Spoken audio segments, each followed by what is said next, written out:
बहू तो बहू होती है। अक्सर लोगों को कहते सुनता हूँ, हमारी बहू बेटी जैसी है।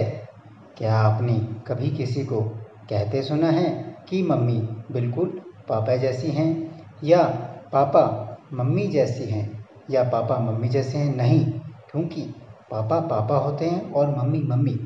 उन्हें किसी के जैसा होने की ज़रूरत नहीं है। जब हम किसी के जैसा होना चाहते हैं तो अपने अस्तित्व पर ही प्रहार कर देते हैं। बहू बेटी जैसी होनी चाहिए, यह वाक्य बहू की पहचान पर प्रश्न उठाता है। क्या बहू होने में अपनी कोई खासियत नहीं है जो बेटी जैसा होने का प्रमाण चाहिए? बहू होना क्या इतना बुरा है?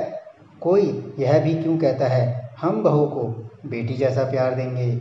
इसका मतलब बहू जैसा प्यार या तो होता ही नहीं या फिर देने लायक नहीं होता। बहू बहू होती है और बेटी बेटी, इनकी तुलना करना बेबुनियाद है। बेटी घर में जन्म लेती है, बहू पराए घर से आती है, अपना बचपन कहीं पीछे छोड़ आती है।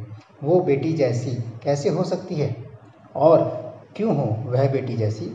जब वो कहते हैं कि मैं बेटी जैसी हूँ, मैंने कहा मैं बचपन से तो किसी और की बेटी थी, अब अचानक स्टेटस कैसे बदलूँ?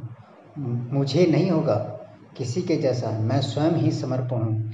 अगर हो सके तो मेरे बुरे वक्त में साथ खड़े रहना, मेरी स्वाभाविक कमजोरी पर हंसना मत, मेरे मातृत्व पर सवाल मत खड़े करना।